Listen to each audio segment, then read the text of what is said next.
Olá, pessoal, tudo bem? Meu nome é Antônio Ribeiro Costa Neto, eu sou advogado especializado em direito de propriedade e regularização fundiária, fundador da Ribeiro Costa Advocacia e da Agroterra Regularização Fundiária. Estou como conselheiro da Comissão Nacional de Direito Agrário e Agronegócio da OAB e professor da disciplina de posse, propriedade e regularização fundiária da ABRADA, Academia Brasileira de Direito do Agronegócio, onde a gente trabalha com as turmas de pós-graduação. Quero cumprimentar a todos vocês e convidá-los hoje para um bate-papo sobre a Lei 24.633 de 2023, a nova Lei de Regularização Fundiária de Terras Devolutas Estaduais do Estado de Minas Gerais, que substituiu a antiga Lei 11.020 de 1993. Então, nós estamos diante de uma revolução na disciplina das questões fundiárias no estado de Minas Gerais. Mas antes de adentrar nestas questões, vamos bater um papo para vocês compreenderem um pouco mais sobre a história do estado de Minas Gerais. Minas Gerais é um estado muito antigo, uma das primeiras capitanias no Brasil a adquirir status de província, e adquire esse status devido ao ciclo do ouro vivido por Minas Gerais. Então, é um estado que tem uma colonização antiga, um grau de antropização do solo bem caracterizado e vínculos documentais entre o homem e a terra explorada também muito antigos. É um estado onde você vai ter muito registro precário, muito registro paroquial, diversas sesmarias que foram confirmadas, porém, há partes do estado, principalmente na região norte, faz divisa com a Bahia, aonde existem grandes faixas de terras devolutas, algumas insertas dentro dos antigos programas de reflorestamento e arrendamento florestal do norte do estado, outras inseridas dentro de polígonos de clima que já é um clima quase semiárido. São terras de relevo, topografia e características morfológicas de solo muito semelhante ao que a gente tem no sul da Bahia. São áreas que têm um grau de fertilidade diferente por estarem dentro do cerrado mesmo, e são áreas que foram objeto de cobiça, de colonização, de exploração, num período mais tardio. Por isso, são áreas que têm uma demanda de grau de regularização fundiária mais elevado, tá? São as áreas que pertencem à região que a gente, que é de Minas Gerais, conhece como Grande Sertão. São áreas de Janaúba, Januária, Porteirinha, Pintópolis, São Francisco, são aqueles entornos já da Sertão do norte de Minas Gerais. Tranquilo? Vamos entrar agora na análise dessa legislação, que rompeu um ciclo de vigência extremamente longo da lei anterior, vigeu de 1993 até 2023, que rompeu diversos paradigmas do sistema de regularização fundiária até então vigente e que disciplinou os novos rumos do legado deixado pela antiga Rural Minas, que é um órgão extinto, que hoje já não existe e não opera mais. Sem mais delongas, vamos entrar no conteúdo.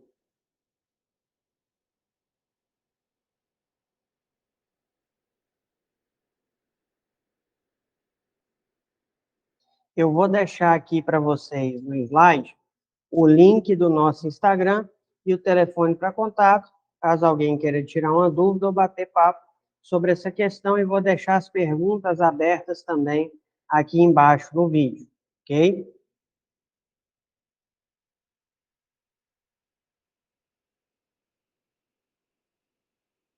Conceito. Primeiro, antes de adentrar no cerne da questão, vamos conceituar regularização fundiária.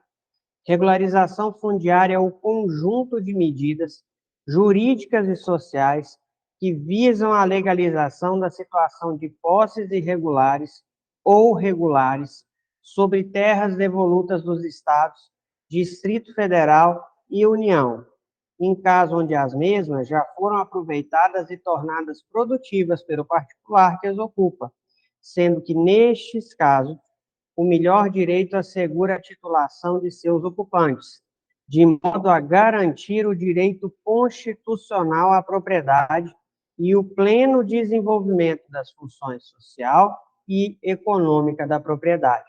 Então, quando a gente trata de regularização fundiária, a gente trata de acesso à propriedade. Acesso à propriedade a quem? Aquelas pessoas que, ocupando uma determinada faixa de terras, que sejam caracterizadas como devolutas, se apropriaram deste imóvel e o tornaram produtivo, cumprindo a sua função econômica, social e ambiental. O que eu quero dizer com isso? Que este imóvel produz riquezas para o seu ocupante e para a sociedade, a partir do momento em que ele se submete à ordem tributária nacional, de que este imóvel se submete à legislação trabalhista, enquanto da sua exploração, e de que este imóvel, enquanto bem de exploração, observa na produção de riquezas o respeito à legislação ambiental e os princípios de um desenvolvimento econômico e social sustentável com relação ao meio ambiente.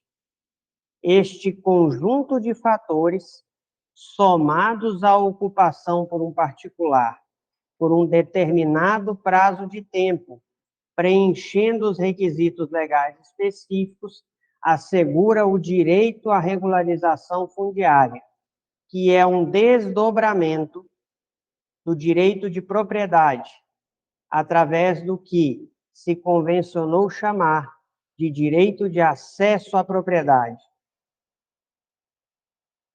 Normas legais.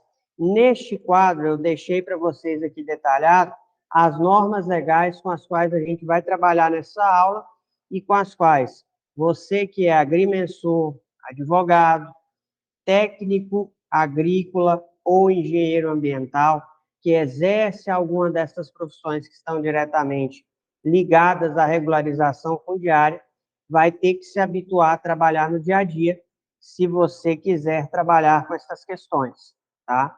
E também para o produtor rural, que quer conhecer um pouco mais da sua situação, desmistificar as questões relacionadas à regularização fundiária, a gente deixa esse quadro aqui para poder dar uma estudada nas normas jurídicas que regem a situação. Em primeiro lugar, o que rege a estrutura política e administrativa do Estado de Minas Gerais é a Constituição Estadual de Minas Gerais. Então, se você quer compreender o regime de terras devolutas no Estado de Minas Gerais, primeiro é preciso compreender a disciplina dada a estas terras devolutas pela Constituição do Estado, tá? Lembrem-se sempre, a gente tem que traçar um paralelo. Existem terras devolutas federais e existem terras devolutas estaduais. É importante fazer essa diferenciação. A gente diferencia por exclusão, tá? São terras devolutas.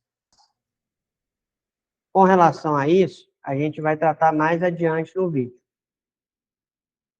A lei 23.633 de 2023, que é a que dispõe sobre terras públicas de domínio do Estado e regulamenta os artigos 246 e 247 da Constituição Estadual, dando outras providências.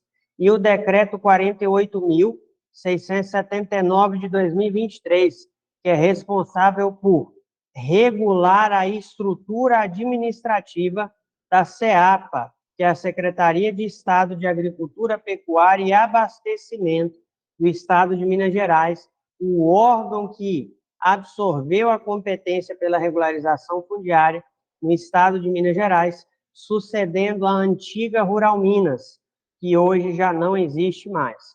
Para quem está acostumado com as minhas aulas, sabe que geralmente os órgãos fundiários estaduais, recebem o nome de institutos, em analogia ao INCRA. Tocantins tem o ITERTINS, no Pará o ITERPA, no Piauí INTERP, dentre outros, tá? Mato Grosso INTERMAT. Em Minas Gerais, essa competência fica a cargo da CEAPA, que é o órgão responsável por implementar a política de regularização fundiária estadual.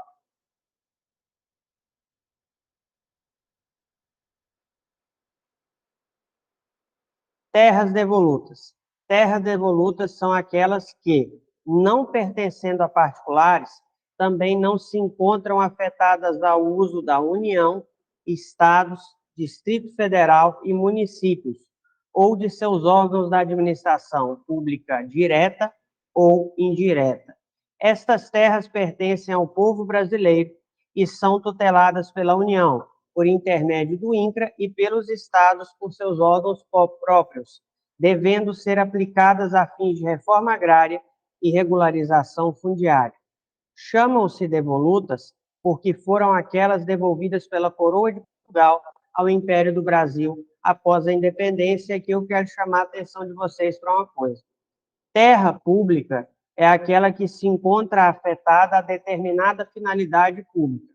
São as fazendas estatais, as unidades de conservação, são as florestas nacionais, são as áreas que são galderias para a criação de cavalo pelo Exército, as áreas que são utilizadas para treinamento militar, as áreas que pertencem à Embrapa.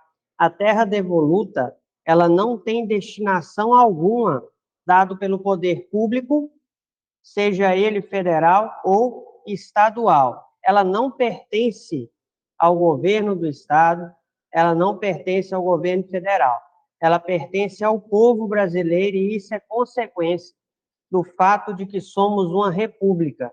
Estas terras pertencem ao povo brasileiro e devem ser empregadas em prol da regularização fundiária, da implementação da política agrária nacional e das políticas de reforma agrária e distribuição de terras. Contexto. A questão da regularização fundiária de terras devolutas no estado de Minas Gerais era regida há 30 anos pela Lei 11.020 de 1993 e pelo Decreto Regulamentar 34.801 de 1993. Estas normas já estavam ultrapassadas e eram inadequadas para reger a atual complexidade fundiária do Estado. Em 16 de junho de 2016, o deputado Tadeu Leite, do MDB, apresentou pela primeira vez perante a Assembleia Legislativa do Estado de Minas Gerais o PL 3.601 de 2016. Desde então, esse projeto tramitou com sucesso até ser encaminhado para sanção pelo governador do Estado em 19 de dezembro de 2023, sendo que esta lei foi sancionada e promulgada em 28 de dezembro de 2023, tornando-se a Lei 24.633 de 2023. Nós enfrentamos, em prol da promulgação dessa norma, intensos anos de debate, tá? Para que esta norma existente antes na condição de projeto de lei viesse a se tornar uma lei, acalorados debates tomaram conta da Assembleia Legislativa do Estado de Minas Gerais pelo prazo de 7 anos. É muito tempo, pessoal. A norma promete revolucionar o cenário da regularização fundiária em Minas Gerais, e ela ainda aguarda, de modo específico, um decreto regulamentar de autoria do governador. Esse decreto regulamentar vai disciplinar o procedimento a ser seguido pela CEAPA para instrumentalizar o cumprimento dessa norma.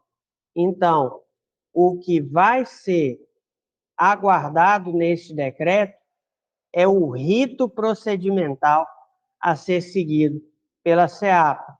A legislação traz os estándares de regularização, porém, para que isso tenha eficiência, para que isso tenha eficácia, para que seja uma medida efetiva, é necessário disciplinar como é que desenrolar na esfera do órgão administrativo responsável pela implementação do programa de reforma fundiária na esfera estadual, tá? Por que eu digo reforma fundiária? Porque essa lei, literalmente, está reformando toda a estrutura fundiária e de regularização fundiária do Estado. Ela promete impactar significativamente as metas de regularização fundiária do Estado, e é isso que nós vamos acompanhar ao longo desse ano de 2024, para ver se realmente é o que está acontecendo. A norma pretende regular a disciplina de terras públicas urbanas e rurais de domínio do Estado e terras devolutas, bem como sua gestão, arrecadação e destinação. A norma se volta ainda para disciplinar a política urbana e rural prevista nos artigos 246 e 247 da Constituição do Estado. Ela traz alguns avanços que eu gostaria de destacar aqui para vocês. Dentre eles, a abolição da cláusula de inalienabilidade dos títulos de regularização fundiária expedidos pelo Estado. Para quem conhece, sabe que isso é uma luta antiga do beneficiário da regularização fundiária. A cláusula de inalienabilidade e as demais cláusulas resolutivas atrelavam o beneficiário ao poder público por anos a fio, de modo que ele deveria cumprir uma série de requisitos para que, mesmo após receber o título de propriedade, pudesse se considerar proprietário pleno. O título era outorgado sob condição resolúvel e não podia ser transferido a terceiros, que geravam uma série de problemas. Por quê? Porque o pessoal acabava comercializando o título, à margem da ilegalidade, e levava à resolução, à cassação de inúmeros títulos e à reversão dessas áreas ao poder público.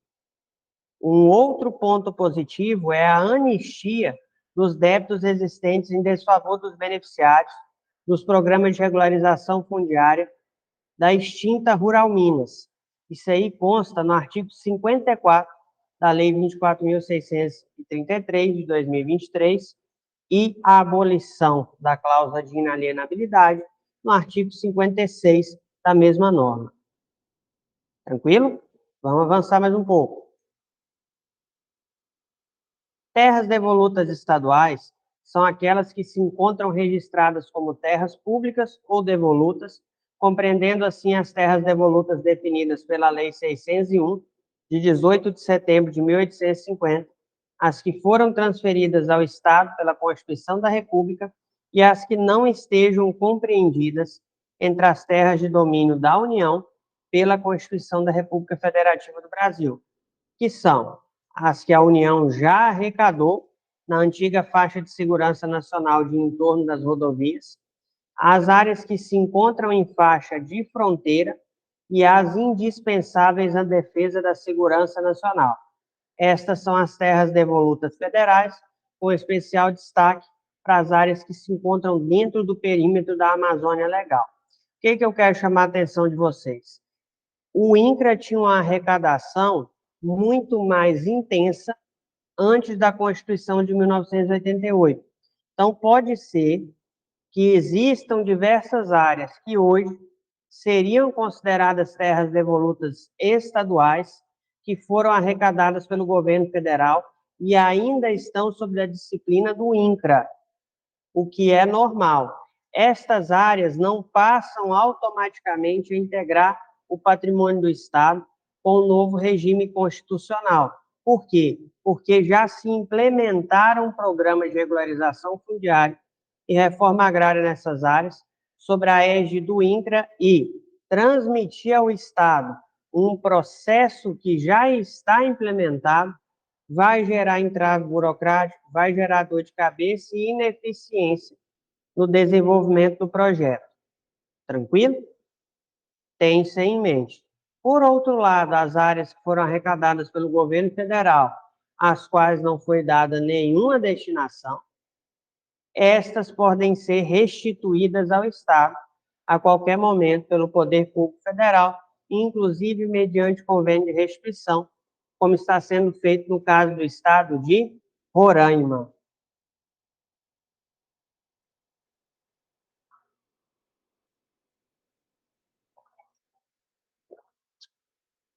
Se nós vamos trabalhar com terras devolutas estaduais, o primeiro corte que a gente tem que fazer é entender que existem determinadas áreas que, apesar de serem devolutas, são indisponíveis. E são indisponíveis ao passo que são afetadas a determinada finalidade social, a determinada finalidade pública, e passam a ser caracterizadas como terras públicas. Mas quais são essas exceções?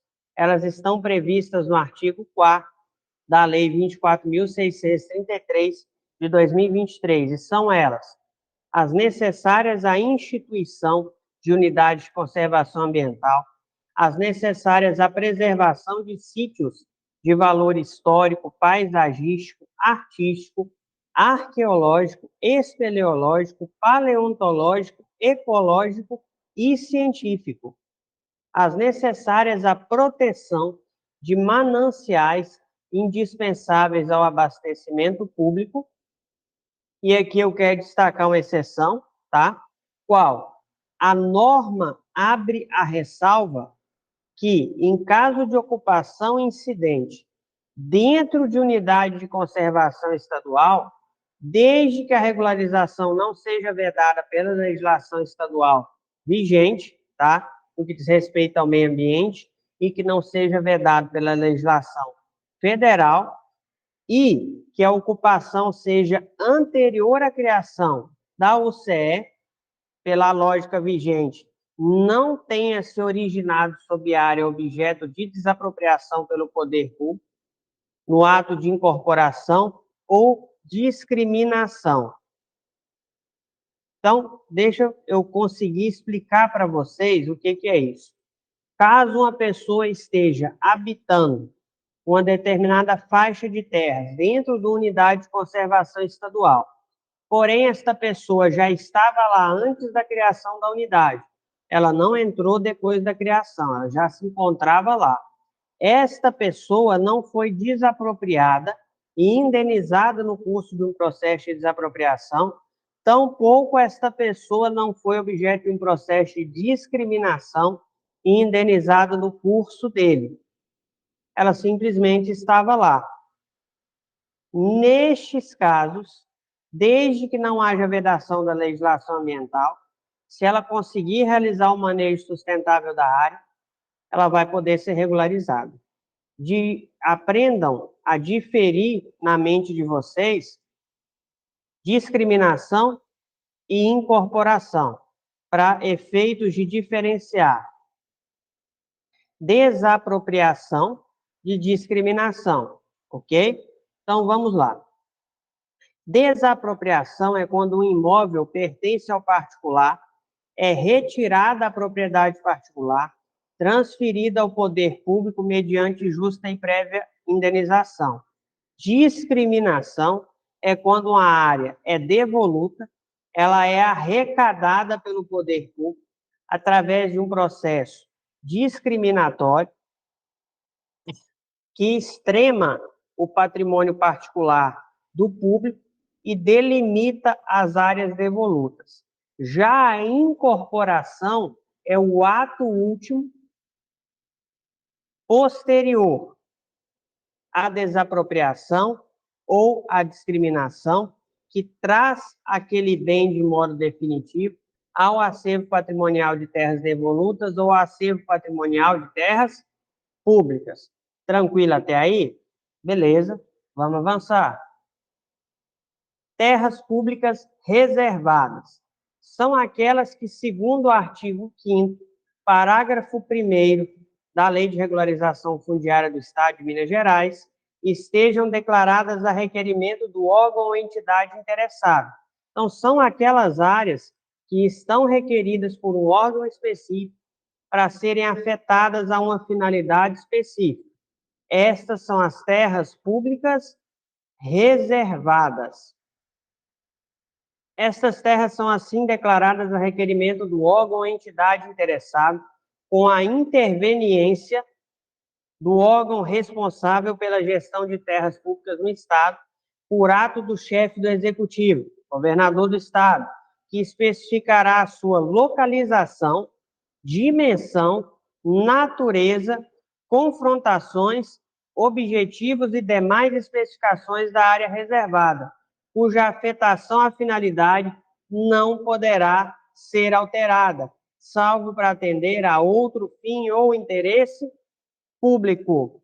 São o que, pessoal? Áreas militares, áreas destinadas à criação de fazendas experimentais, áreas destinadas à criação de empreendimentos de relevante interesse para a proteção do meio ambiente ou desenvolvimento sustentável, dentre outras.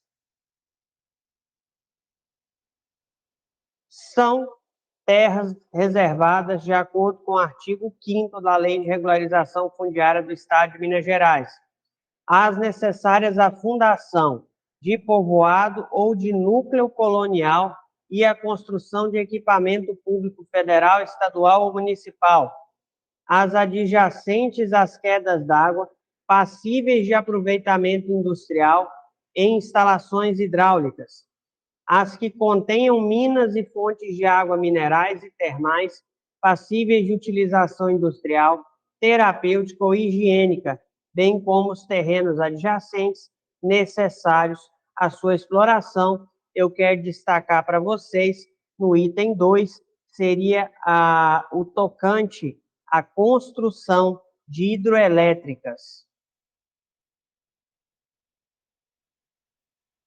As necessárias à construção de estradas de rodagem, ferrovias, campos de pouso, aeroportos e barragens públicas, as que constituam margens de rios e de lagos navegáveis, nos termos da legislação federal e estadual, e as necessárias à consecução de qualquer outro fim de interesse público requerido pelo Plano Mineiro de Desenvolvimento Integrado, o PMDI. Embora sejam consideradas inalienáveis, prestem atenção, as terras públicas reservadas e indisponíveis podem ser objeto de concessão outorgada pelo Estado, desde que preservado o fim público e as características essenciais à natureza do imóvel. Nesse caso, não se transmite a propriedade ao particular, mas apenas a concessão para exploração, mediante submissão às normas impostas pelo Estado. Por exemplo, privatizar a gestão de um parque ambiental, abrir uma concessão para a exploração de uma água mineral, para a exploração da construção de uma usina hidroelétrica, dentre outras finalidades. Destinação. Como é que são destinadas essas terras públicas de acordo com a nova legislação? Isso aí está no artigo 35 da lei estadual vigente. Em primeiro lugar, a proteção dos ecossistemas naturais e preservação de sítios de valor histórico, paisagístico, artístico, arqueológico, espeleológico, paleontológico, ecológico e científico.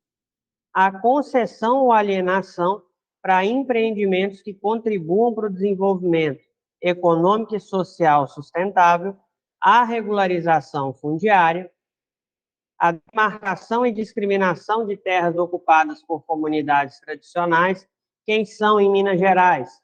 São os vazanteiros, os geraizeiros, comunidade dos faisqueiros de ouro. Existem ainda as comunidades ciganas tradicionais em Minas Gerais, comunidades quilombolas, dentre outras. A demarcação e a discriminação de áreas ocupadas por comunidades tradicionais segue um rito próprio de interesse público. A utilização dessas áreas para destinação à agricultura familiar, o assentamento de trabalhadores rurais e urbanos e produtores rurais, o reassentamento dos atingidos por grandes empreendimentos e a alienação de terras públicas sem destinação atual. Então, o que deu para compreender é que o Estado impõe uma série de finalidades para as quais essas áreas devolutas serão empregadas. Porém, o rol do artigo 35, onde estas finalidades são elencadas, ele não é um rol de ordem de prioridade, ele só enumera. Significa que não é necessário que o Estado escalone como prioridades essas finalidades de acordo com a ordem do artigo. Ele pode destinar esses imóveis de acordo com a conveniência do poder público, sem necessariamente considerar que há uma ordem de destinação taxativa prevista no artigo que a gente citou. Espécies de regularização fundiária.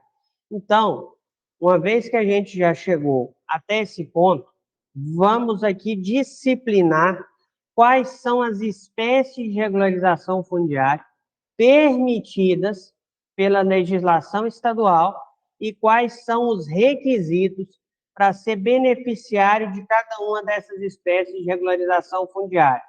Essas espécies, que são 5, estão previstas no artigo 36 da supracitada norma, e são elas: a concessão gratuita de domínio, a alienação por preferência, a legitimação de posse, a concessão de direito real de uso, já bem conhecida de todos nós, inaugurada no sistema pela Lei 11.952, de 2009, Lei de Regularização Fundiária de Terras Devolutas Federais, ingressou no nosso ordenamento como CDRU e se irradiou do sistema federal de regularização de terras devolutas a praticamente todos os sistemas estaduais, e a alienação ou concessão de uso para assentamento, e é muito difícil ver um assentamento do poder público estadual que funcione, tá? Quase todos os assentamentos que funcionam no Brasil foram implementados pelo INCRA, e mesmo assim, de toda a estrutura de política fundiária nacional, o tema mais delicado, o tema mais complexo, o tema mais desafiador são os projetos de assentamento, porque pouquíssimas vezes eu vi um projeto de assentamento que conseguiu vincular o beneficiário ao imóvel, em que o beneficiário não abandonasse o imóvel um pouco tempo depois de receber a CCU ou o título. Quando não abandonava, simplesmente depois da homologação, cedendo seus direitos a um terceiro. O êxodo rural pós-assentamento é uma das maiores problemáticas, é o maior celeuma do Programa Nacional de Reforma Agrária. Convém destacar que, por imposição do artigo 13 da nova Lei de Regularização Fundiária, todos os títulos, sejam eles de alienação ou concessão, contêm cláusula de reversão. E esta cláusula de reversão, a gente vai tratar dela mais adiante. Embora não haja cláusula de inalienabilidade, há a cláusula de reversão, que é chamada cláusula de controle do objeto contratual.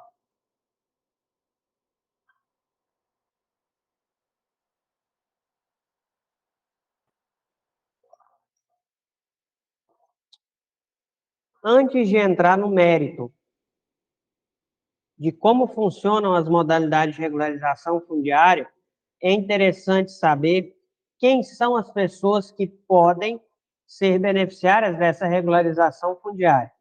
E esta análise é feita por exclusão. O que eu quero dizer com isso? Que primeiro nós vamos analisar quem são as pessoas que não podem ser beneficiárias. Não podem ser beneficiários os membros do Poder Executivo, Legislativo e Judiciário, da Defensoria Pública, do Ministério Público e do Tribunal de Contas, e o dirigente de órgão ou entidade da administração pública direta ou indireta. Não podem ser beneficiários também os servidores de órgãos ou entidades da administração pública vinculados ao sistema de política rural ou urbana do Estado, os cônjuges ou parentes consanguíneos ou afins, até o terceiro grau, ou por adoção das autoridades e servidores indicados nos incisos 1 e 2, e o beneficiário de terra pública rural em área contínua a do beneficiário, salvo ao parente de beneficiário de terra pública que tenha tido posse de área por mais de um ano até 8 de julho de 1998, nos termos do artigo 95 da ADCT da Constituição Estadual. Então, esse último trecho, o que eu quero que vocês compreendam? No que está listado no tópico 1 e 2, os cônjuges ou parentes consanguíneos e afins até terceiro grau ou por adoção não podem ser beneficiários. E a mesma regra vale para os cônjuges, parentes consanguíneos e afins até terceiro grau ou por adoção de quem já foi beneficiário de terra devoluta, tá? Em área contígua. Então, o marido regularizou uma área e a esposa quer regularizar uma do lado. Não poderia, salvo se ela se enquadrasse nessa exceção, que é de ocupação por mais de um ano contíguo, até 8 de julho de 1998, que é a exceção do artigo 95 da ADCT do Estado de Minas Gerais. A ADCT, para quem não sabe, é Ato de Disposições Constitucionais Transitórias. Também não podem ser beneficiários os proprietários de mais de 250 hectares de terra, as pessoas jurídicas cuja titularidade do poder de decisão, gestão, seja de estrangeiro, e aqueles que já tiverem sido beneficiados pela alienação ou concessão de terra pública rural para fins de assentamento de trabalhador ou produtor rural, mesmo que a negociação se dê após o prazo decenal. O artigo 15 da supracitada norma deixa claro que os atos praticados em desacordo com a lei são anuláveis e passíveis de reversão das terras em favor do patrimônio do Estado. Então, não adianta iludir o poder público estadual para tentar se locupletar de alguma falha do sistema de regularização. Por quê? Porque o ato será anulável, segundo diz a norma, porém, a descrição da norma, a meu ver, se encontra errônea. Ato que contraria a lei de regularização fundiária é ato nulo, e o ato nulo não prescreve e não se convalida com o decurso do tempo. Então, é besteira tentar fraudar, tentar driblar esse sistema para não carregar consigo a nulidade absoluta que vai estilhaçar toda a cadeia sucessória dominial do imóvel e provocar a reversão dela ao acervo patrimonial tutelado pelo Estado de Minas Gerais. Requisitos procedimentais.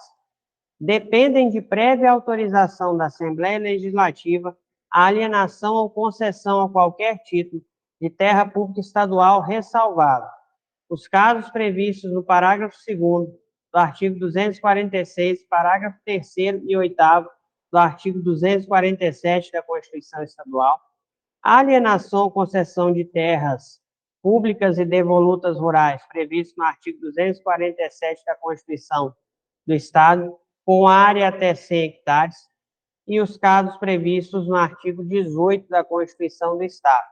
A alienação ou concessão de que trata esse artigo poderá ser autorizada independentemente da instauração de processo discriminatório administrativo ou judicial, desde que, mediante motivação demonstrada nos autos do processo, ainda é dispensada a desafetação e as demais exigências nas seguintes hipóteses. Quando se tratar de legitimação de terras públicas rurais ou de legitimação fundiária e de posse de terras públicas urbanas. A aquisição de bem imóvel a título oneroso depende de avaliação prévia e autorização legislativa, exigida ainda para a alienação a licitação, salvo nos casos de permuta e doação, observadas as disposições legais. A alienação de bem móvel depende de avaliação prévia e de licitação dispensável, esta na forma da lei em casos de doação e permuta. O Estado adotará programas de desenvolvimento rural destinados a fomentar a produção agropecuária, a organizar o abastecimento alimentar, a promover o bem-estar do homem que vive do trabalho da terra e a fixá-lo no campo, compatibilizados com a política agrícola e com o plano de reforma agrária estabelecido pela União. Esses artigos que a gente está trabalhando com vocês aqui são da Constituição Federal. As exceções do artigo 18 e as exceções do artigo 247. O artigo 247 continua nos elucidando que não dependem de autorização legislativa a alienação ou concessão de terra pública prevista no Plano de Reforma Agrária Estadual, aprovado em lei, a concessão gratuita de domínio de área devoluta rural não superior a 50 hectares, a quem não sendo proprietário de imóvel rural ou urbano, a possua pelo prazo de 5 anos ininterruptos, sem oposição, e tenha nela sua moradia e a tenha tornado produtiva. Lá na frente, a gente vai ver quais são os requisitos para que você possa considerar que uma determinada propriedade explorada para finalidade agrícola ou pecuária possa ser considerada produtiva. Uma outra exceção é que na ação judicial discriminatória, o Estado pode firmar acordo para a legitimação de área devoluta rural, tá? Que não exceda 250 hectares, atendidos os seguintes requisitos. Então, o Estado está discriminando. Ele está separando as terras públicas, terras devolutas, das terras particulares. Ele está extremando o acervo de terras devolutas e terras públicas das particulares, está separando. E identifica um particular sobre uma terra devoluta, cuja área não excede 250 hectares, e no curso daquela própria discriminatória, eles veem que ele preenche os requisitos para ser regularizado. Então, quais os requisitos que ele vai ter que atender para, dentro da própria discriminatória, ele já fazer jus à regularização fundiária? Primeiro, cumprir a função social nos termos do artigo 186 da Constituição Federal. Segundo, caso a área exceda 250 hectares, ele vai ter que desocupar voluntariamente a área remanescente.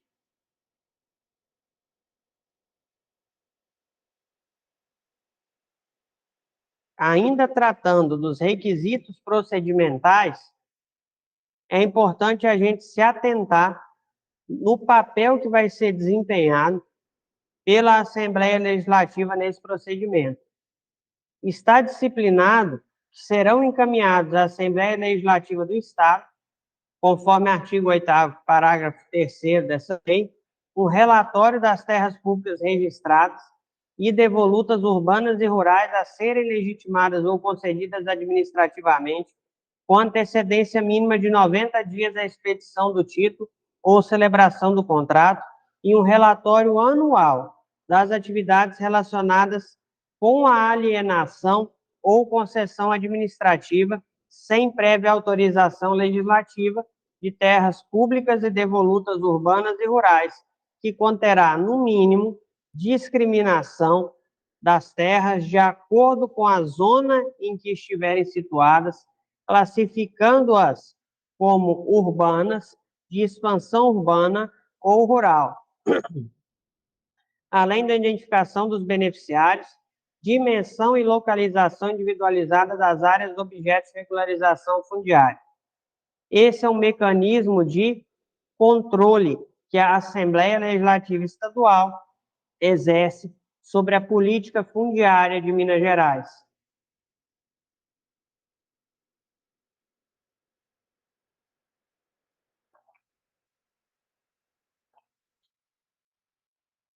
Vamos destacar que o artigo 8º, parágrafo 6º da lei, determina que no curso do processo de regularização fundiária, caso fique constatado que a área requerida pelo particular apresenta sobreposição a título regular de domínio em nome de terceiro, o Poder Executivo vai compartilhar o material documental produzido no processo com o proprietário, os ocupantes e os órgãos públicos responsáveis por realizar a regularização fundiária.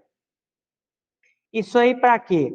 Para que, se não for possível você regularizar essa área através de um processo ordinário de regularização fundiária, onde a terra devoluta sai do poder público ao particular, seja por transmissão de domínio ou por transmissão de direito real de uso. Você vai regularizá-la por intermédio da regularização fundiária extraordinária. Por que extraordinária? Quando o imóvel que já é particular, já saiu do acervo patrimonial tutelado pelo poder público, tá? Se encontra com status de irregularidade e demanda ser regularizado.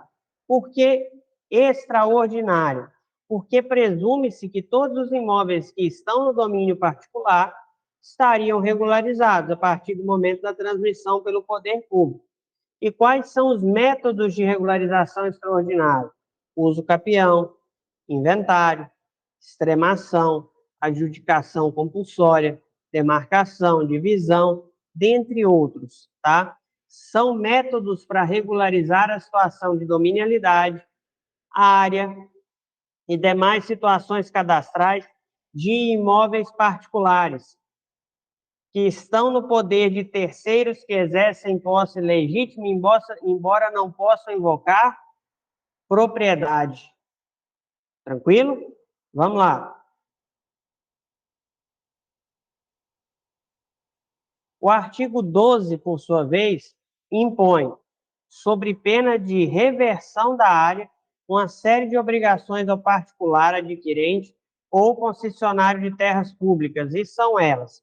Aqui a gente já está tratando das imposições legais ao beneficiário. As concessões que o beneficiário tem que cumprir a partir do momento em que ele se propõe a receber o benefício da regularização fundiária outorgada pelo poder público. Em primeiro lugar, ele tem que dar gratuitamente servidão de passagem aos vizinhos, quando indispensável para o acesso à estrada pública ou núcleo habitacional, e mediante indenização, quando proveitosa, para encurtamento de 1/4, pelo menos, do caminho. Ele tem que ceder o terreno necessário à construção de estrada pública mediante indenização do VTN, que é o valor da terra nua e das benfeitorias. Ele tem que permitir, uma vez concluído o procedimento de regularização ambiental, a drenagem dos brejos existentes em suas glebas, a fim de cooperar com o Estado e com a municipalidade nas obras de saneamento, tá? Ele não pode executar obras que prejudiquem as condições sanitárias e ecológicas dos terrenos, e ele tem que levar a registro o título de concessão de domínio ou de alienação de terra pública no prazo de 1 ano, contado da data da expedição do título, observadas as ressalvas contidas em legislação. Então, o que eu destaco aqui para vocês? A obrigatoriedade de levar o título a registro. A gente sabe muito bem que o brasileiro tem um costume de fazer um documento de gaveta, são os contratos de compra e venda e as procurações, e irem transmitindo a propriedade sobre um bem sucessivamente, outorgando um novo contrato e subestabelecendo a procuração. Com o título de regularização fundiária, não é muito diferente. Quando não há cláusula de inalienabilidade, as pessoas costumam outorgar uma procuração e dar um contrato de compra e venda e entregar o título ao terceiro. E esses títulos se perpetuam no tempo por 10, 20 anos sem ser registrados. Isso é muito negativo. Em regiões dentro da Amazônia Legal, Tocantins, Pará, Rondônia, existem diversos beneficiários que nunca registraram seus títulos. Estão com o título bonitinho dentro da pasta guardado e nunca registrou para não pagar despesa de cartório, para não ter que recolher CCIR e ITR. E a falta de registro leva à caducidade do título, tá? É descumprimento de imposição legal, no caso de terra devoluta do Estado de Minas Gerais, e é condição resolutiva, no caso de terra devoluta federal, submetida ao INCRA. Então, é importante que vocês se atentem ao fato de que não basta receber o título, é necessário registrar, é necessário fazer o cadastro do CCIR, é necessário emitir o ITR, recolher o imposto, realizar o cadastro ambiental rural, promover a averbação do CAR e da reserva legal na matrícula, nos casos onde forem obrigatórios. É necessário buscar o máximo de legalidade e segurança jurídica, através do que a gente chama de regularização fundiária integral.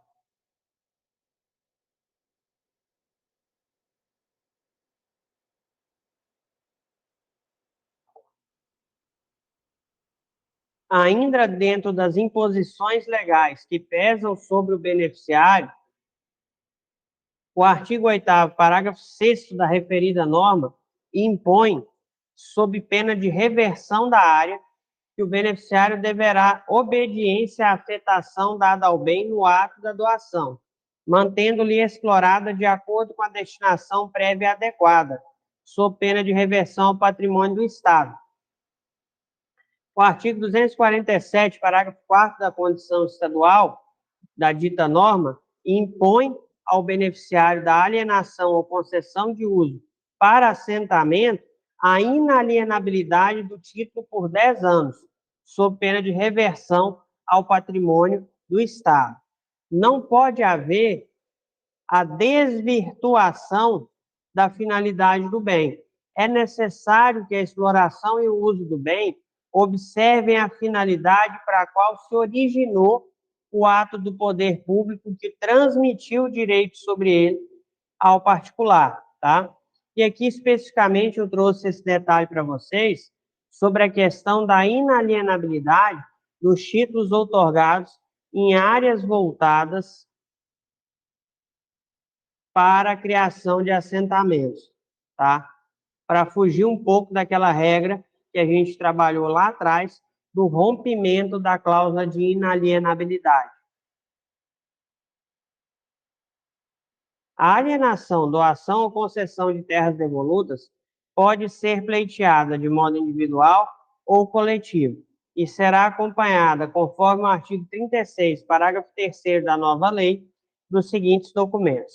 Primeiro, certidão de nascimento, certidão de casamento, nascimento para quem é solteiro, casamento para quem é casado, declaração de união estável ou tratando-se de pessoa jurídica, registro civil ou comercial, acompanhado de cópia do contrato do estatuto social, todos emitidos há no máximo 90 dias. Declaração dos confrontantes, por eles assinada, de concordância com a medição e com a demarcação da área, quando não precedidas do procedimento discriminatório, observando o disposto no artigo 176, parágrafo 13 da Lei 6.573, que é a nossa Lei de Registros Públicos.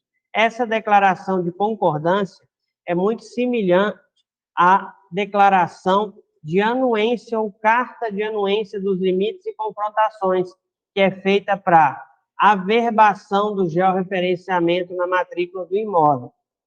Ela é utilizada quando o imóvel não é objeto de ação discriminatória, porque quando é, os limites das áreas que vão ser regularizados são certificados pelo próprio poder público. é necessário realizar o cadastro do beneficiário através do preenchimento de um formulário próprio a ser assinado por ele. Ele vai ter que organizar a documentação comprobatória de posse ou ocupação da área e da origem deste direito. Ele vai ter que organizar uma certidão de indicador real, pessoal, em nome do beneficiário ou de seus antecessores. Esta certidão, ela é uma certidão de indicador pessoal ou real, tá? Embora a norma exija só indicador pessoal, eu quero destacar para vocês a necessidade do indicador real para comprovar a inexistência de propriedade.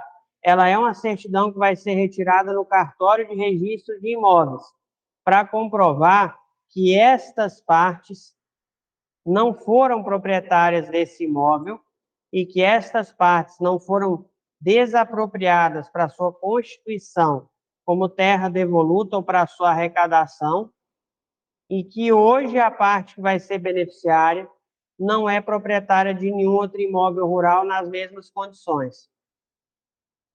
A declaração do beneficiário, por ele assinada, de que não é proprietário de área que exceda o limite estabelecido na Constituição, mapa e memorial descritivo da área, elaborados por profissional habilitado, nos termos da lei, acompanhados de ART ou TRT, conforme o profissional for engenheiro ou técnico e foco. Se você já possui algum imóvel, mesmo assim você pode conseguir uma brecha para regularização. Lembre-se de não omitir, de não tentar falsificar nada no que diz respeito às certidões que você for apresentar. Você já tem alguma propriedade, é melhor que apresente a documentação real que você tem do que tentar adulterar, fraudar alguma documentação.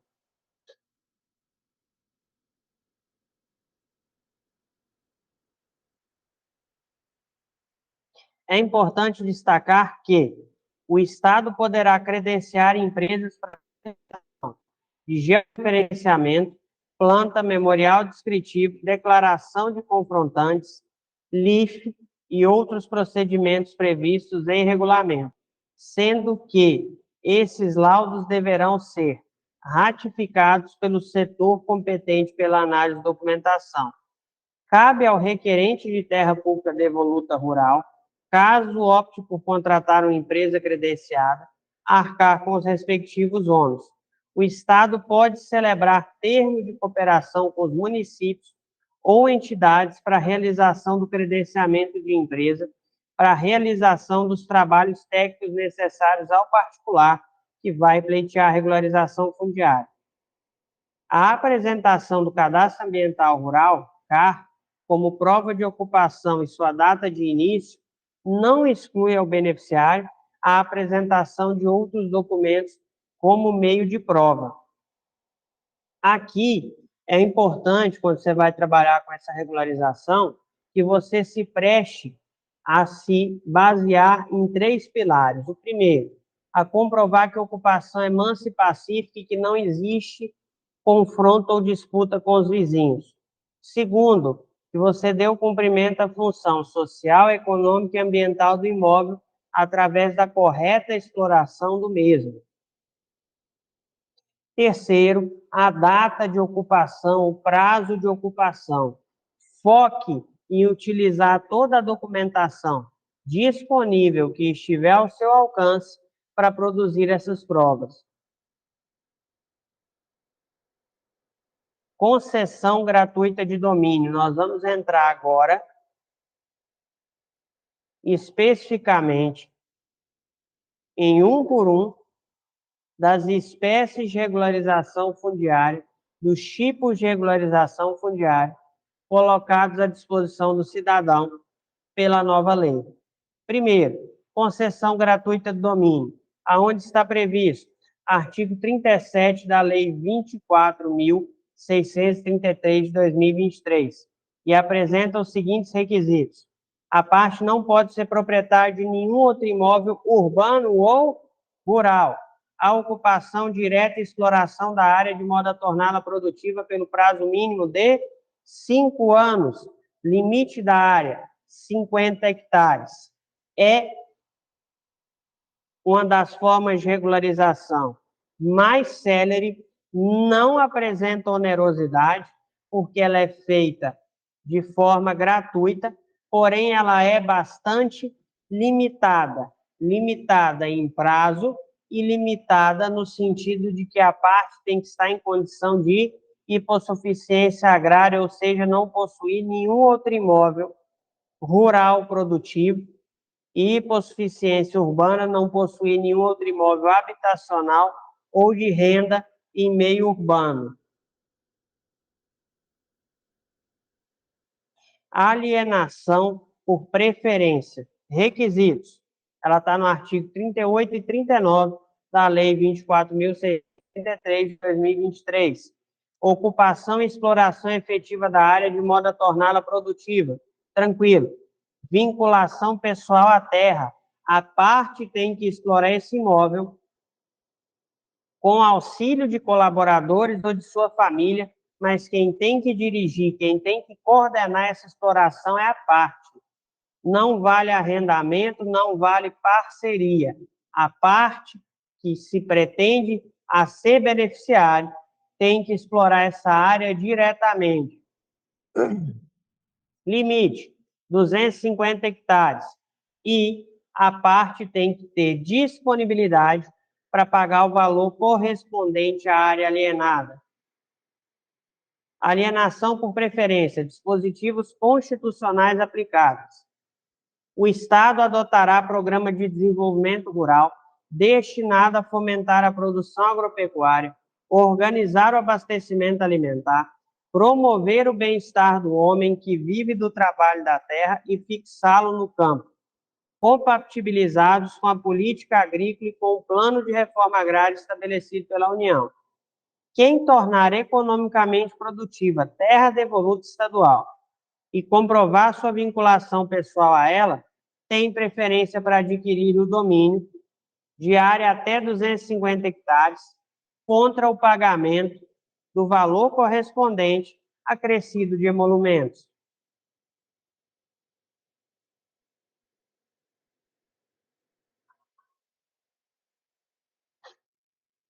Alienação por preferência, verificação da efetiva exploração.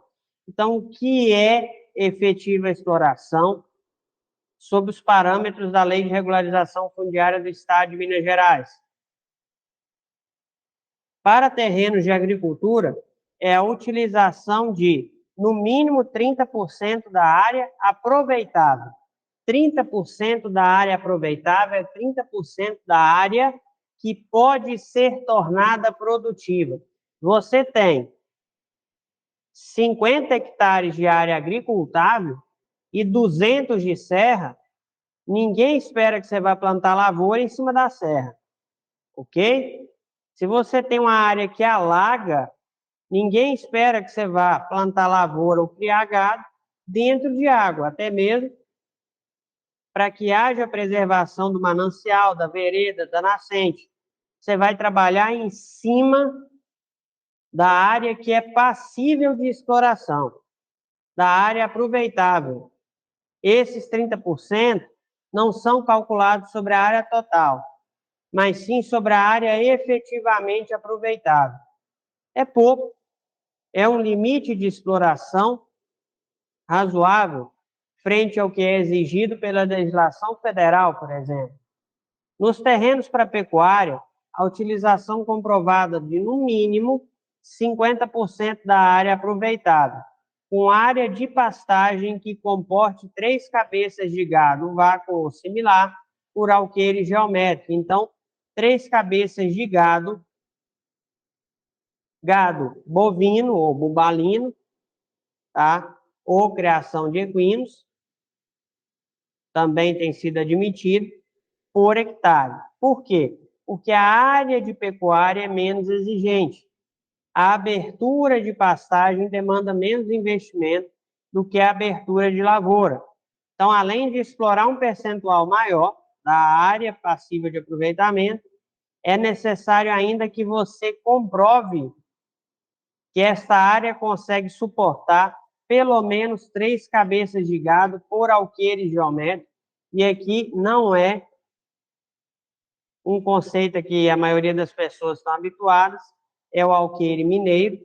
Eu vou deixar aqui para vocês depois, na legenda, quais são os valores de alqueire que a gente trabalha hoje, alqueire goiano, alqueire paulista, o alqueire do norte, dentre outros, tá? E no caso de exploração mista, o percentual mínimo de área produtiva é 40% da área aproveitável. Poderão ser considerados como área efetivamente explorados aquelas nas quais são utilizados sistemas de manejo ecológico sustentável, que é o manejo agroextrativista, ou manejo consorciado de agrofloresta, manejo consorciado de pecuária e ecologia sustentável.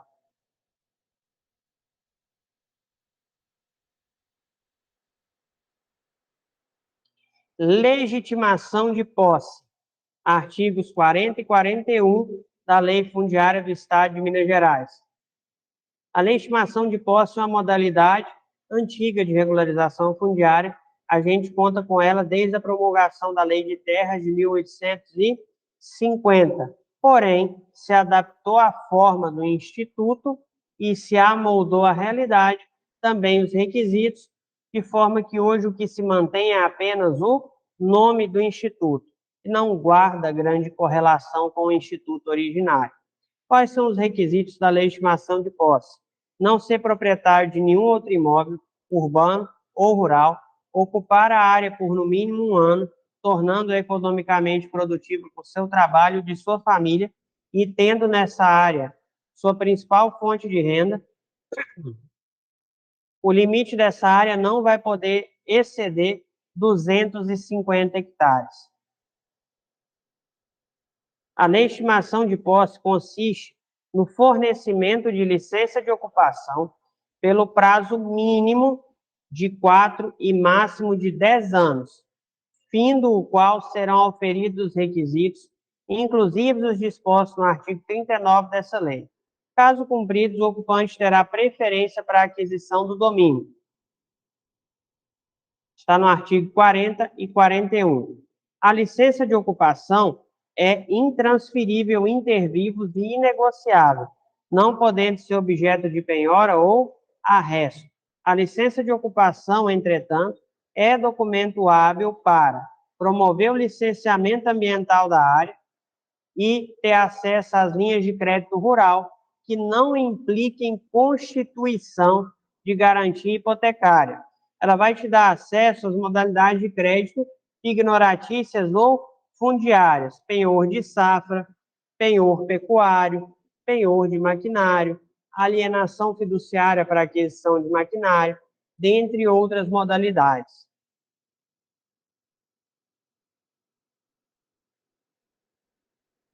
Vou só destacar com vocês, antes da gente entrar em outra modalidade, que a legitimação de posse, ela é um estágio para titulação. Então, ela é um passo antes de adquirir o domínio pleno do imóvel, beleza? Para aquelas pessoas que não querem diretamente ter que se submeter logo no primeiro momento ao recolhimento das custas em um valor proporcional ao do imóvel adquirido. Concessão de direito real de uso, a famosa CDRU, que o INCRA já concede na esfera federal, porém aqui aplicadas às necessidades e ao contexto das terras devolutas estaduais. Quais são os requisitos?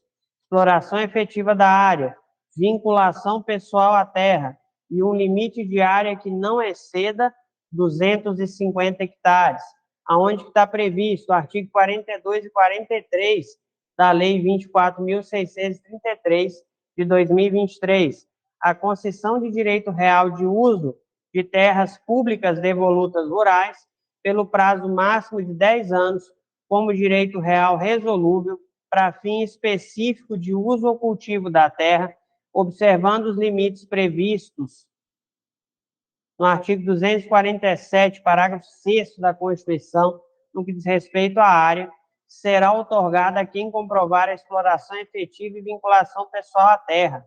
A concessão de uso se formalizará por meio de ato próprio, que deve ser registrado no cartório de registro de imóveis da circunscrição do imóvel. O concessionário, desde a emissão do título, fruirá plenamente do terreno para os fins estabelecidos em que trata o parágrafo 1º e responderá por todos os encargos cíveis, administrativos e tributários que vierem a incidir sobre o imóvel e as suas rendas. Se resolve a concessão de direito real de uso antes de seu termo, ou seja, antes dos 10 anos, se o concessionário der ao imóvel destinação diversa estabelecida no ato de concessão ou se incidir na cláusula resolutória do ajuste, perdendo, nesse último caso, o direito à indenização pelas benfeitorias de qualquer natureza, mesmo as necessárias. Decorrido o prazo que trata o caput, comprovada a exploração efetiva e a vinculação pessoal à terra, nas condições estabelecidas no ato de concessão, o concessionário fará direito à outorga do título de propriedade, desde que pague o valor da terra. A concessão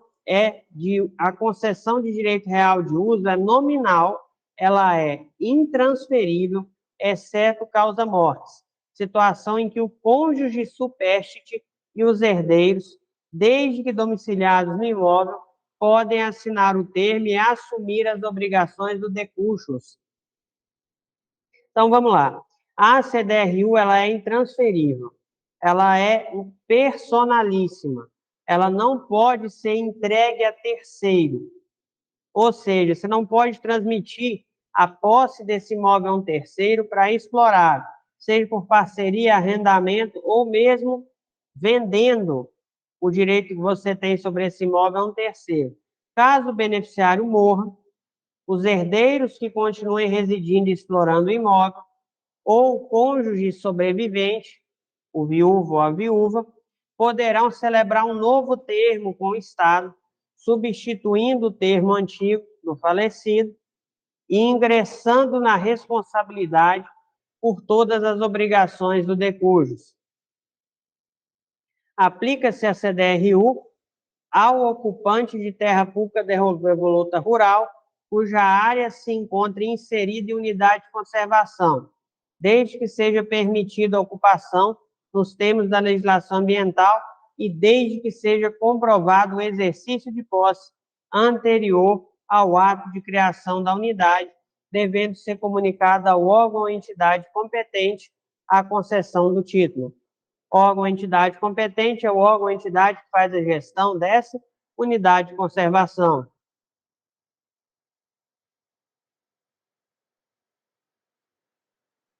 Alienação ou concessão de uso para assentamento. Quais são os requisitos? Exploração efetiva do imóvel de modo a torná-lo produtivo, vinculação pessoal à terra, não ter sido beneficiário dessa modalidade de regularização fundiária, mesmo após o prazo decenal de inalienabilidade.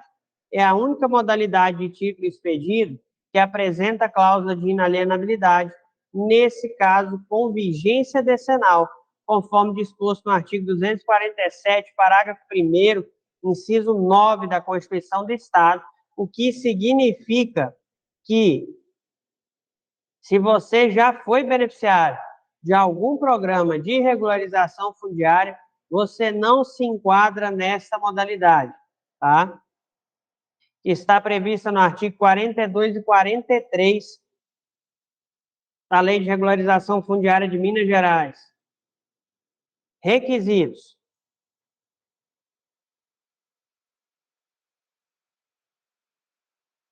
Requisitos para regularização no ato da discriminação. Quais são?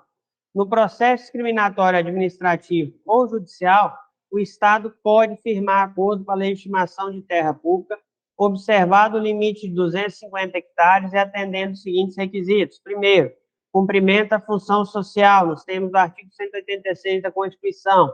Segundo, devolução pelo ocupante da área remanescente.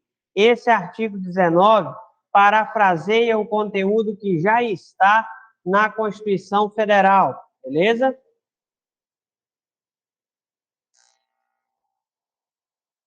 Então, aqui a gente tem o mesmo artigo que foi transportado para a Lei de Regularização Fundiária, só que agora na leitura do texto constitucional. Vamos lá.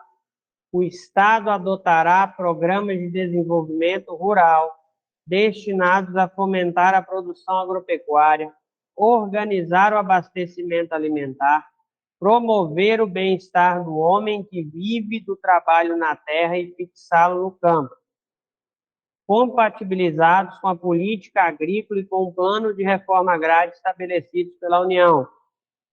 Na ação judicial discriminatória, o Estado poderá firmar acordo para a legitimação de área devoluta rural, cuja área não seja superior a 250 hectares, atendidos os seguintes requisitos: cumprimento da função social nos moldes previstos na Constituição Federal e devolução pelo ocupante da área remanescente, se houver.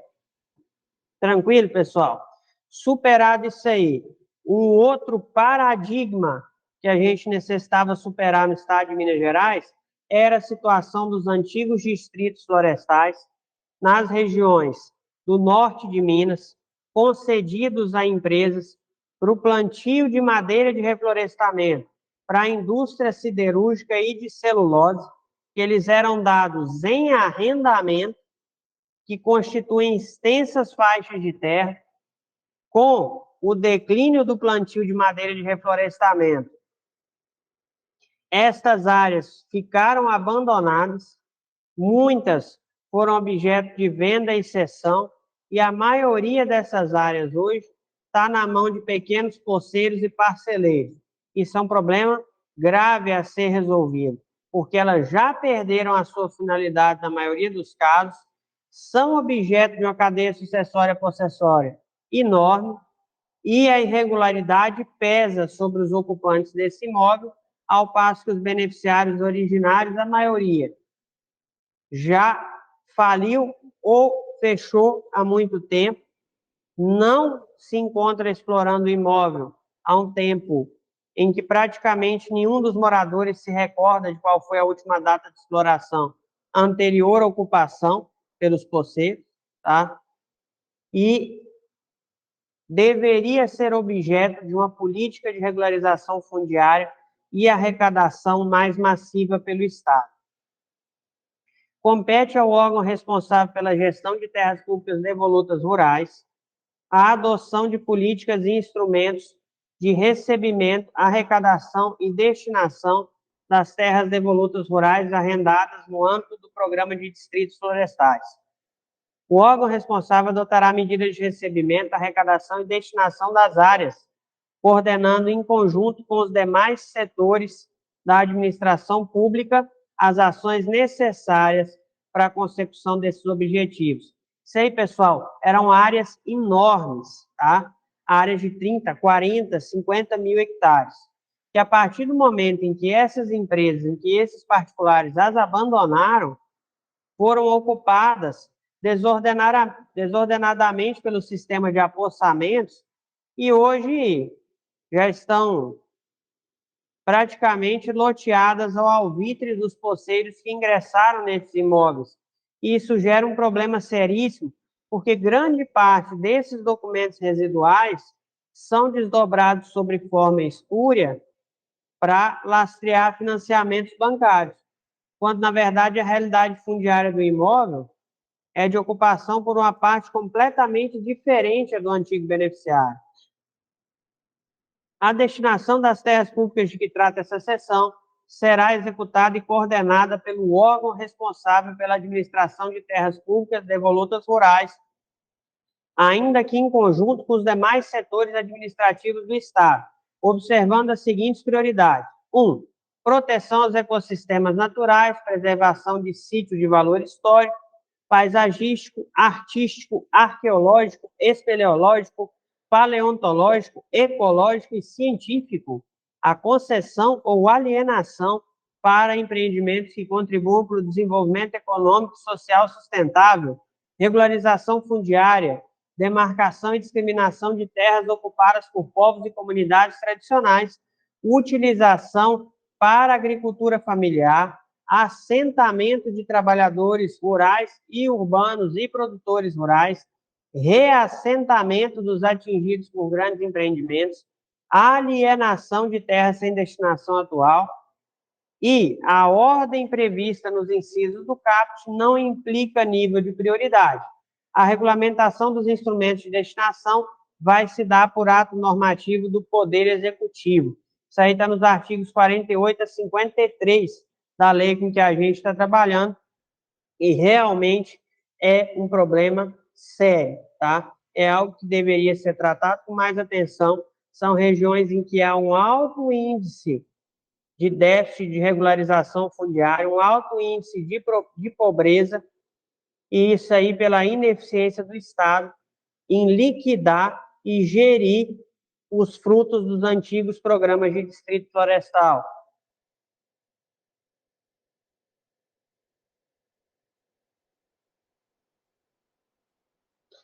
Assentamentos da extinta Rural Minas. O órgão estadual responsável pela regularização fundiária rural diligenciará pela promoção da regularização fundiária dos projetos de colonização e assentamento rural situados em terras pertencentes à Fundação Rural Mineira, extinta Rural Minas, iniciados antes da data de extinção dessa unidade, priorizando a permanência das famílias nas áreas ocupadas nos termos de regulamento. A Rural Minas, pessoal, é um caso à parte. Eu vou até tirar o slide aqui para a gente conseguir tratar disso aí com a maior acuidade que o assunto merece. Todos os estados possuem órgãos fundiários estaduais. E houve uma época em que o Itertins no Tocantins, o Itermate no Mato Grosso, Iterp no Piauí, Iterpa no Pará, todos eles tentaram aplicar um sistema de gestão similar ao empregado pelo Poder Público Federal. Isso aí se chama derivação de sistema jurídico ou sistema adotado por paridade. Então, da mesma forma que o INCRA regulariza a terra devoluta e impõe projeto de assentamento de forma a promover a reforma agrária, os órgãos estaduais também passaram a tentar adotar esse tipo de medidas. A Fundação Rural Mineira, que é a Rural Minas, ela foi criada em 1966 e foi extinta em 2016. Ela deixou, atualmente, 19 projetos de assentamento pendentes de emancipação. Esses 19 projetos de assentamento tem que ser feita a gestão deles. O pessoal que está dentro dessas áreas está há praticamente 7 anos sem uma gestão digna dada pelo poder público, sem uma assistência digna dada pelo poder público, estão abandonados à própria sorte. E isso não pode ficar assim. Era uma questão que teria que ter sido resolvida antes da extinção da Rural Minas. E é uma questão que ficou para ser resolvida depois da extinção, 7 anos depois. Inúmeras famílias estão aguardando por anos a fios o desenrolar desses programas de regularização fundiária para finalmente poder ter o acesso à propriedade da sua terra. Chega a ser desumana essa situação.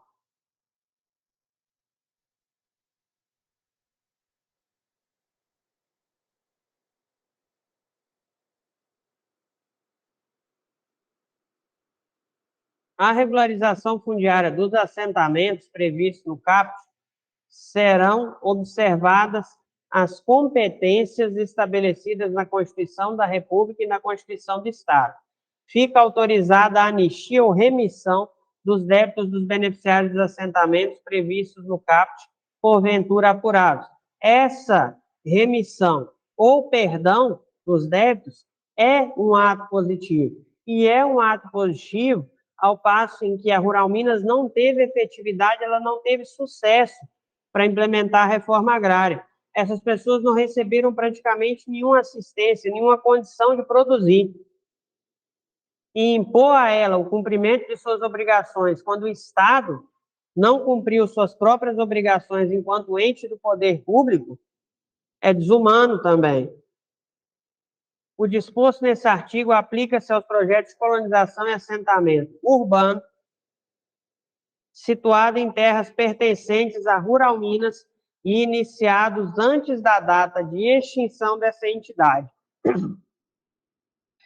priorizando-se a permanência das famílias nas áreas ocupadas nos termos de regulamento, autorizadas a anistia ou a remissão dos débitos cujo pagamento não seja comprovado pelo Estado.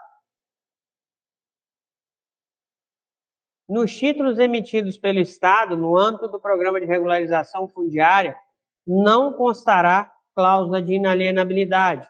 O cancelamento da cláusula de inalienabilidade existente nos títulos registrados poderá, nos termos desse regulamento, ser feito mediante requerimento do interessado, independentemente de certidão ou anuência do órgão estadual interessado. Esse requerimento vai ser apresentado diretamente ao cartório de registro de imóveis. Os títulos ainda não registrados vão poder ser levados a registro sem que seja anotada a cláusula de inalienabilidade. Tá, e qual que é o balanço que a gente fecha com vocês nessa situação?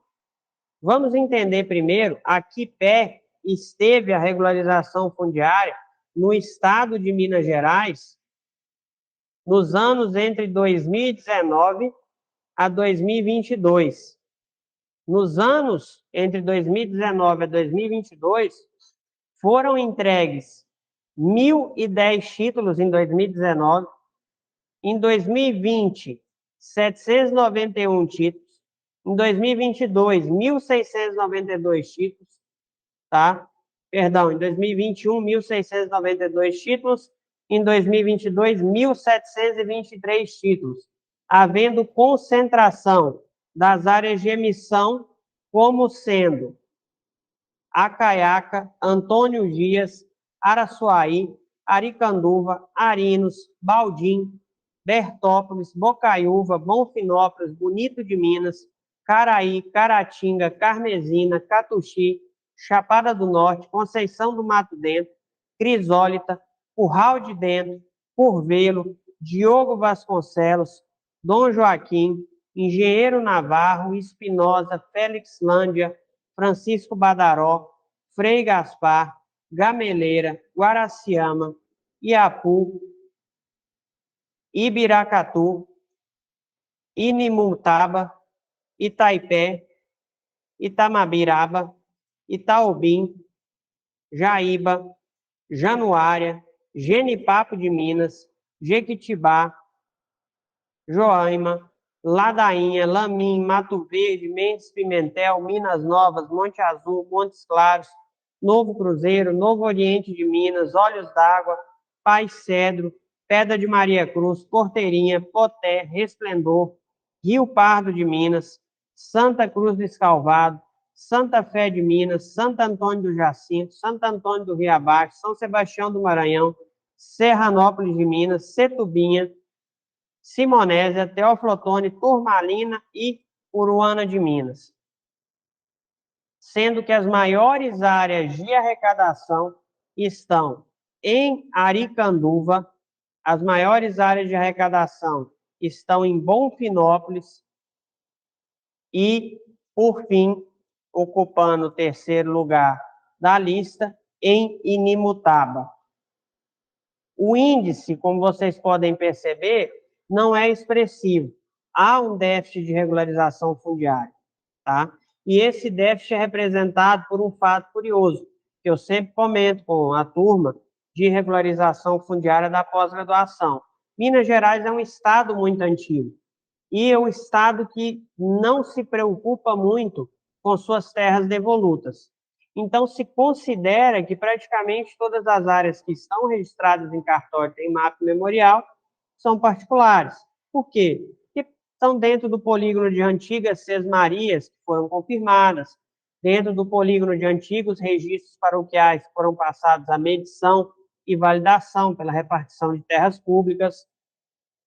E existe o costume de se utilizar o uso capião a non dominum, que é uma modalidade de uso capião, onde você não precisa indicar quem é o proprietário da área que você está usucapindo, porque você desconhece ou não teve como identificá-lo. Então, muita área devoluta, ao invés da pessoa procurar o meio correto para regularizar, por falta de conhecimento, ou por acreditar que simplesmente é de um particular que é ausente ou desconhecido, utiliza o uso capião a non domino para regularizar, quando, na verdade, essas áreas são devolutas. Outro fator que leva a um baixo índice de expedição de títulos é a ineficiência dos programas estaduais de regularização fundiária, somada à falta de conhecimento que a população tem desses programas e a dificuldade de acesso aos programas de regularização fundiária, pelo fato de que ainda não há sequer uma plataforma digital específica para a gestão desses processos, como o INCRA tem a PGT, ou, no caso do ITERPA, existe o SICARF. São plataformas virtuais interligadas ao sistema gov.com, que permite uma maior maleabilidade do acesso ao direito de regularização fundiária. A reflexão que eu deixo para vocês é que a lei é boa, a intenção da lei é ótima. O problema é como é que essa norma vai ser executada para que esses programas de regularização fundiária, diferente do que acontece hoje, não chegue à população só através de programas esparsos. Vamos fazer uma campanha em Uruana, uma campanha em Buritis, uma campanha em Bonfinópolis. Não é isso. É a divulgação da possibilidade de regularização fundiária e a abertura de um meio de contato, de um meio de acesso da população carente de acesso à propriedade a uma efetiva regularização fundiária, tanto na esfera urbana quanto na esfera rural. Efetividade passa por acessibilidade, por desburocratização, pela simplificação dos procedimentos. Por isso que grande parte de como isso vai se desenrolar vai depender da boa vontade do poder público e do decreto regulamentar que a gente está aguardando.